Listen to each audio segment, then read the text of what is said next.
Hello guys! Welcome to my vlog. At maaga nga akong gumising dito, mga 4:30 AM.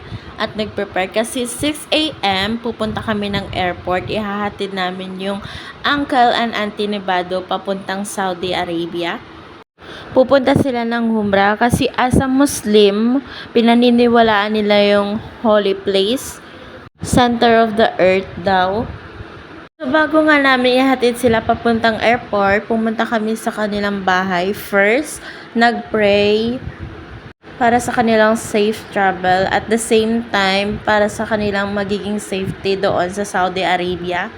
Actually, 11 AM yung flight nila. Kaso maaga pa silang pumunta ng airport kasi dun lahat magagather yung pupunta ng Saudi Arabia.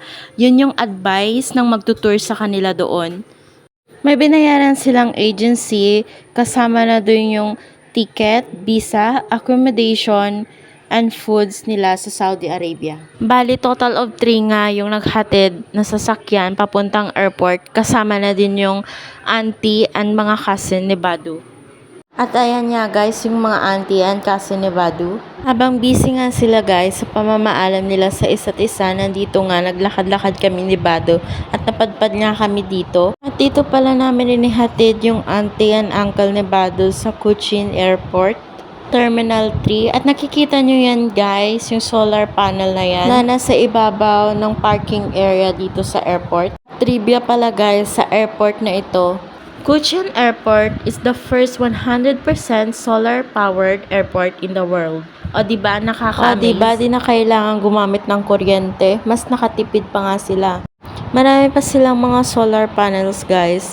Kaso nasa kabilang banda yun ng airport. Napakaganda at napakadaming mga solar panels doon. So susunod, pag nakabalik kami dito, bibidyohan ko at papakita ko sa inyo.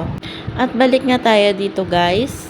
Sa start na nga na ipamimigay yung passport at visa nila. Total of 40 person pala lahat sila. Maliban nga sa mga services na nabanggit ko kanina ng kanilang agency. At may binigay pa pala sa kanila na free luggage, bags, at cap naman sa mga lalaki at sa mga babae naman ay yung hijab.